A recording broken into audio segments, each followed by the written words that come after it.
Good morning. Example,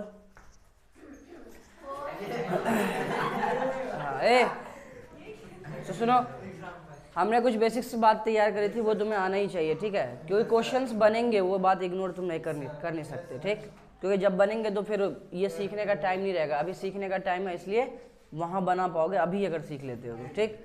अब देखो थोड़ी सी बात करते हैं डेसिमल पे। प्रॉपर डिपेंड करता है यहाँ हमारा चैप्टर है ना, कहीं ना कहीं जितनी सारी चीज़ें मिलेंगी ये डेसिमल। देखो अगर मैं डेसिमल की बात करूँ तो मुझे एक बात बता दो, एक नंबर लाइन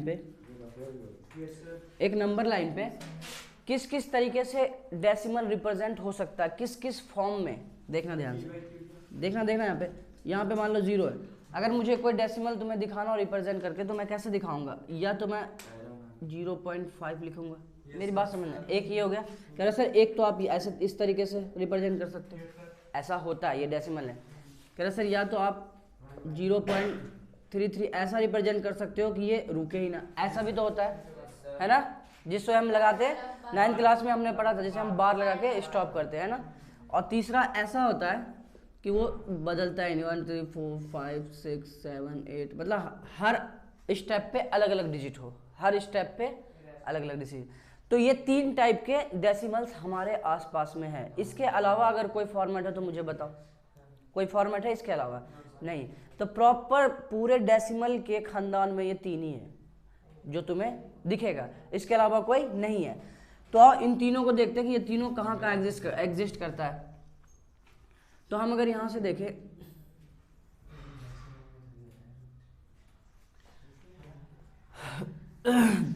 तो यहां से अगर ये 0.5 मैंने लिखा, ठीक है, तो क्या हम इसे डिवाइड के फॉर्म में लिख सकते हैं? इसे 5/10 मीन्स 1/2 लिख सकते हो, कोई दिक्कत नहीं। अब 1/2 लिख दिया, जहां p/q लिख के फॉर्म में लिख दिया, तो वही तो हमारा होता है क्या होता है? Rational number. तो इसका मतलब ये समझ में आया कि सर 0.5 जो है आपका रैशनल नंबर में आ गया 5/10। अच्छा दूसरा वाला देखते हैं 0.3, क्या इसे रोक सकते हैं? yes, इसे रोक सकते हैं 0.3 पे बार। क्लास 9th में भी हमने ये बातें पढ़ी है, बस थोड़ा सा रिव्यू हमें आना चाहिए। इसे हम p/q के फॉर्म में लिख सकते हैं, हाँ लिख सकते हैं 3/9, दैट मीन्स 1/3, ठीक है। और बाकी क्या, देखो इसको हम p/q के फॉर्म में लिख सकते हैं क्या? नहीं लिख सकते। क्या सर इनफाइनाइट है, कितने जीरो डालोगे आप, ठीक है। तो बात यहाँ से निकल के आती है एक दूसरी। तो इसे हम कहते हैं, इसी को हम क्या कहते हैं, ये एक 2 पार्ट में बंटता है,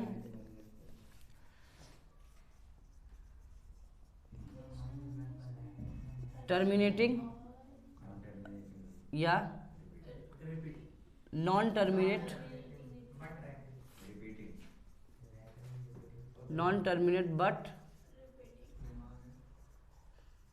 बट रिपीट। इतनी सी बात है तुम्हें ध्यान रखनी। अच्छा ये जो है ना, ये यही बात बताता है किसको? रैशनल नंबर को। अगर टर्मिनेट हो, टर्मिनेट मतलब कि जिसे रोका जा सके, है ना। तुमने देखा होगा मेट्रो पे, तुम अगर ट्रैवल करते हो तो तुमने देखा होगा वहाँ पे कहते हैं this station will be terminate, है ना। टर्मिनेट मतलब कि यहाँ पे स्टेशन की समाप्ति है, यहाँ पे इसके बाद नहीं है, यहाँ पे रुक जाएगी ये ट्रेन, है ना। तो ऐसा बोलता है मेट्रो में, जो बोलता नहीं रहता है, ऑडियो जो लगी रहती है उसमें बोलता है। टर्मिनेट वर्ड वहाँ पे यूज़ करता है, ठीक है। तो वहाँ से पता चल जाता है कि टर्मिनेट और नॉन टर्मिनेट बट रिपीटिंग ये कहाँ आ जाता है? रैशनल नंबर को डील करता है। अच्छा और दूसरी बात आई हमारे पास क्या? नॉन टर्मिनेट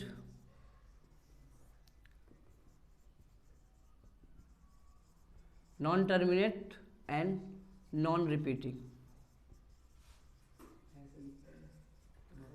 बात समझ में आई? अब क्या कि सर अब इसके अंदर ये ऐसा है कि ना तो वो टर्मिनेट कर रहा है, ना ही वो रिपीट कर रहा है। तो वो हमारे पास ये है ना 0.1 2 3 4 5 6 7 ये है। तो ये किस में आ गया? Non terminate non. और इसी को एक नाम से हम जानने की कोशिश में लगे हुए रहते हैं, क्या? इरेशनल कहते हैं। इसी को क्या कहते हैं? इरेशनल। तो कभी तुमसे अगर पूछा जाए कि नॉन टर्मिनेटेड नॉन रिपीटिंग तुम्हारे पास नंबर्स हैं, तो बताओ वो रैशनल है या इरेशनल है? तो तुम बता पाओगे कि सर अगर नॉन टर्मिनेटिंग नॉन रिपीटिंग तो वो हमारा क्या है? इरेशनल, ठीक है। जिसकी वैल्यू हम, जिसको एग्जांपल अगर हम ले, इसको हम प्रूव भी करेंगे, जैसे √2 √2 की वैल्यू, √2 एक इरेशनल नंबर क्योंकि √2 की वैल्यू इनफाइनाइट तक जाती है, ठीक है, 1.414 डॉट डॉट डॉट डॉट चलता रहता है ना। √3, √5, ठीक, पाई की वैल्यू हम मानते हैं क्या 22/7, बट 22/7 इसकी अप्रॉक्स वैल्यू होती है, नॉट एग्जैक्ट वैल्यू, हमेशा ध्यान रखना। हम 22/7 देख के पाई को ये कंसीडर करने लगता है कि p/q के फॉर्म में तो लिख ही पा रहे, तो ये रैशनल नंबर है, बट ऐसा नहीं है।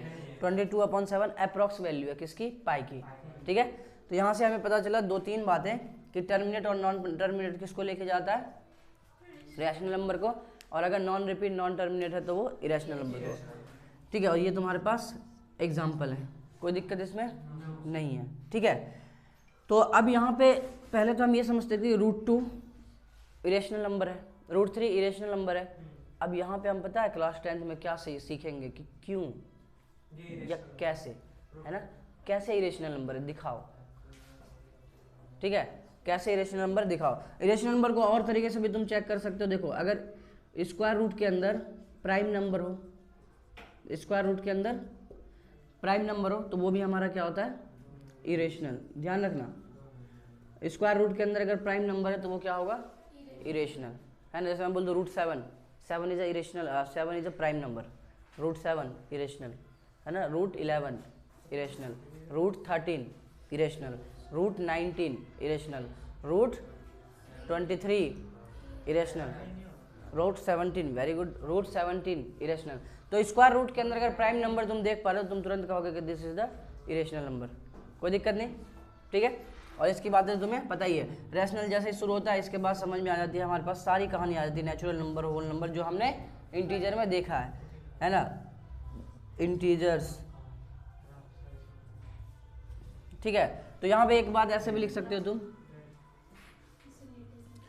तो यही बनता है इसके अंदर, पता है रैशनल नंबर के अंदर सारी चीज़ आ जाती है, नेचुरल नंबर भी आता है, होल नंबर भी आता है, ठीक है, इंटीजर्स भी आता है। तो इसलिए हम एट द लास्ट एक बात समझते हैं, पता है क्या, कि रियल नंबर जो हमारा चैप्टर है, रियल नंबर वो कुछ और नहीं, रैशनल प्लस इरेशनल का कॉम्बिनेशन, कलेक्शन, है ना। समझ में आया, रैशनल और इरेशनल का कलेक्शन जो है पूरा इकट्ठा, उसी को क्या कहते हैं, रियल नंबर। क्यों कह रहे हैं, क्योंकि यहाँ सब आ जाएगा, नेचुरल, होल नंबर, इंटीजर्स, ठीक है, और बाकी जो नहीं आएगा वो यहाँ है, तो इन दोनों को मिला दोगे तो क्या बताएगा, रियल नंबर। तो डेसिमल के अंदर सारे रियल नंबर। क्वेश्चंस ऐसे भी बन जाते हैं कि आर द ऑल डेसिमल्स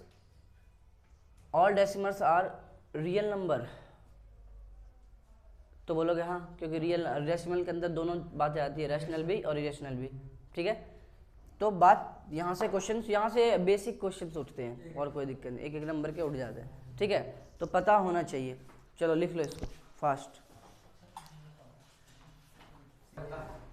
देखो सुनो, यहाँ पे देखो, explain why 3 × 5 × 7 + 7 is composite number. Question है ये, इज कंपोजिट नंबर। कह रहा है कि एक्सप्लेन करो कि ये कंपोजिट नंबर क्यों है। अब तुम्हें पता है कि व्हाट इज कंपोजिट नंबर, जल्दी से बोल दो एक बार। Very good. अगर मैं 2 से ज़्यादा फैक्टर दिखा पा रहा हूँ इसको तो मैं तुरंत बोलूंगा this is the composite number. बात समझ में आ रही है? ये क्वेश्चन है, और ये इस टाइप के क्वेश्चंस बोर्ड के पेपर में दिखे गए हैं, ये वाले मल्टीप्लिकेशन वाले, देखोगा तुम्हारे बुक में भी है, ठीक है। तो कैसे करेंगे, देखो ध्यान से, क्या लगेगा, डी मास, कोई दूसरा आ गया क्या? ऐसा तो नहीं, मुझे लगा खुद से बना लिया। देखो यहाँ तो हमारे पास 3 × 5 × 7 + 7 है ना। मुझे इसे दिखाना है 2 से ज़्यादा फैक्टर में, अगर दिख गया तो बोल देंगे। देखो यहाँ पे दोनों में 7 है, 7 ले लिया कॉमन, तो यहाँ पर 3 × 5 और +1, बोलो हाँ, कोई दिक्कत? 7, 5 × 15 और 1 16, ठीक है। तो इसे तुम ऐसे लिख सकते हो 7 × 2 दूनी 4 दूनी 8 दूनी 16। कह रहे सर 2 क्या है, इसमें तो आगे 5 फैक्टर, 5 है ना, 5 फैक्टर। तो हम क्या देंगे कि it has more than 2 factors, so hence it is a composite number, it is a कोई दिक्कत इस समझने में नहीं हुआ होगा, क्योंकि तुम्हें ये पता है, तुम इस पे काम कर चुके हो, तो तुम्हें समझने में दिक्कत नहीं हो रहा है, ठीक है। Is it clear? तो क्वेश्चंस वर्ड से खत्म होंगे हमारे बहुत। देखो यहाँ पे तो तुम्हारे बुक में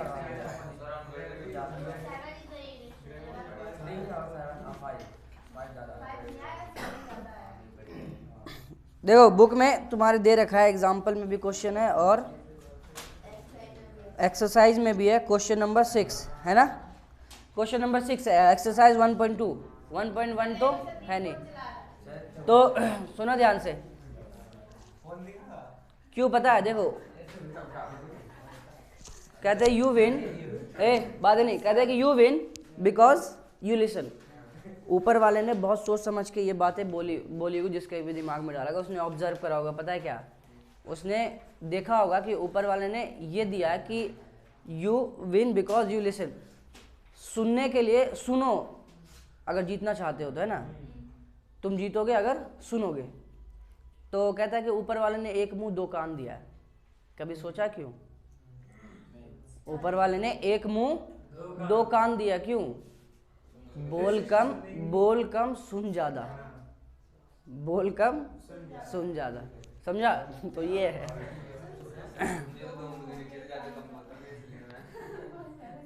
तो एक फॉर्मूला ध्यान से सुन लो यहाँ पे, ये इंपॉर्टेंट होगा।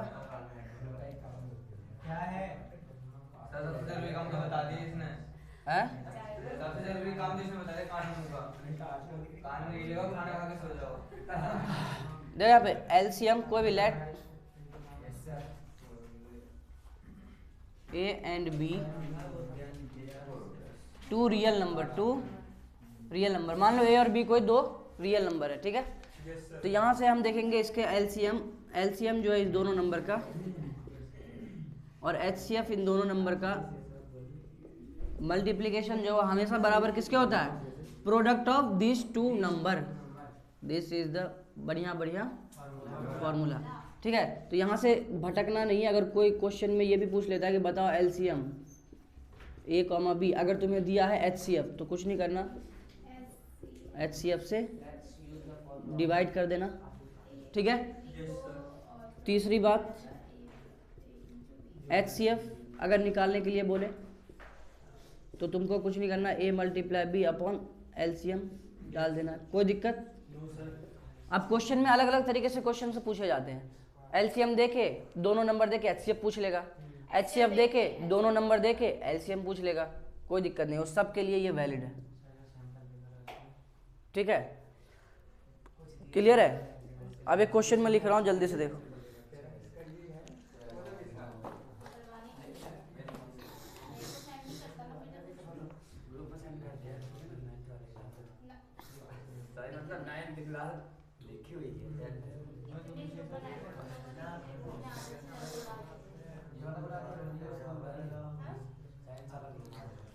चलो एक क्वेश्चन लिख लो जल्दी से।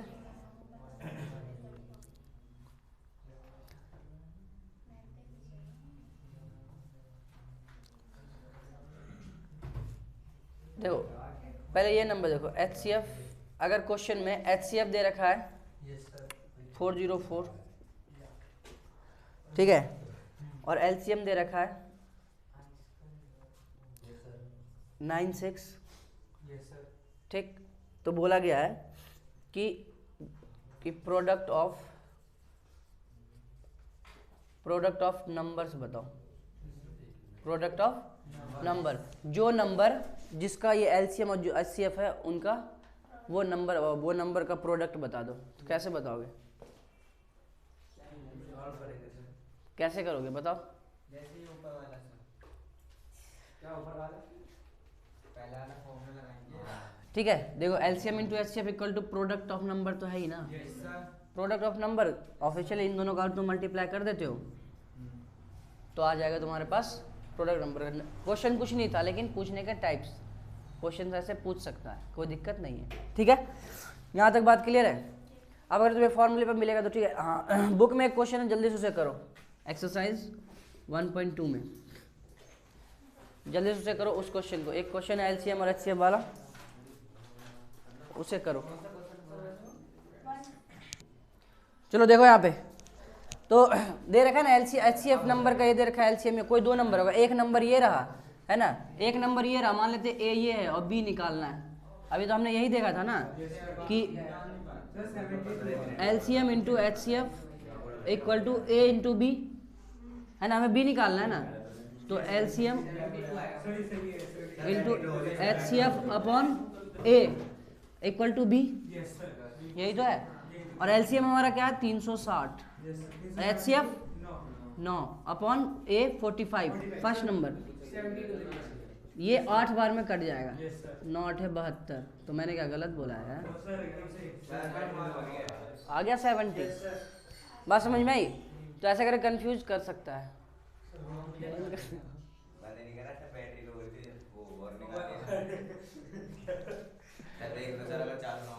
इतना यहाँ देखो, मुझे इतना पता है कि एचसीएफ 2 या जो भी कह रहे हो तुम वो नहीं आएगा। सुन लो यहाँ पे, आवाज मत कर। देखो यहाँ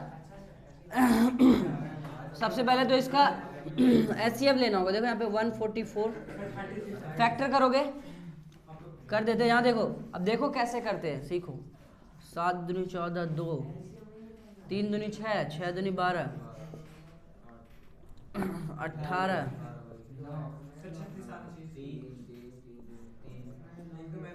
ठीक है। तो इसका मतलब 1 2 3 4, 2 की पावर 4 लिख सकता हूँ, इंटू 3 की पावर 2 लिख सकता हूँ। बोलो हाँ, कोई दिक्कत? ठीक है। और 180 की बात करते हैं। 180 देखो यहाँ पे। हाँ तू भी गधा, तू कौन सा इंसान है? 9 5 45, 3 3 9, ठीक है। तो इसको हम ऐसे लिख सकते हैं 2 का स्क्वायर मल्टीप्लाई 3 का स्क्वायर मल्टीप्लाई 5। देखो ध्यान से, एचसीएफ कैसे निकालते हैं अकॉर्डिंग टू, वो सब कॉमन वॉमन छोड़ो, ऐसे करके देखो। जो लोवेस्ट पावर होगा ना वो ले लेते हैं। 2 की पावर 2 है, 2 की पावर 4 है, 2 की पावर 2 ले लो, 2 आ गया मल्टीप्लाई 3 स्क्वायर है, 3 स्क्वायर, ठीक है 3 स्क्वायर ले लिया। 5 तो है ही नहीं, 5 कहाँ है इसमें, कॉमन कहाँ है? 4 मल्टीप्लाई 9 36। तो एचसीएफ तो हमारा आ गया 36। लेकिन क्वेश्चन में बोला है, क्वेश्चन में बोला है इसने अकॉर्डिंग टू क्वेश्चन, अब सुन ले, पहले सुन ले। कह रहा है कि एचसीएफ जो है, एचसीएफ वो एक्सप्रेस कर रहा है 13m-3 के फॉर्म में, और उसने बोला है m की वैल्यू निकालने के लिए। देखो एचसीएफ कितना 36, ये है 3m-3। तो इसको हम कैसे लिख सकते हैं? 36 इक्वल टू 13 मल्टीप्लाई 3 - 3 लिखेंगे तो 36 नहीं आ जाएगा? m के किस वैल्यू के लिए ये इक्वेशन सेटिस्फाइड कर रहा है? m के 3 के लिए। किसके लिए? 13 39, 39 में से 3 जाएगा 36, मतलब m के 3 के लिए। तो कंपेयर करोगे तो m 39 होता है, पढ़ा लिखा लड़का 39। 39 नहीं पता तुम लोगों को? ना तो तुम्हारे हाथ में इंग्लिश बची ना हिंदी बची। मालिक अब तुम्हें अब मालिक बचाएगा।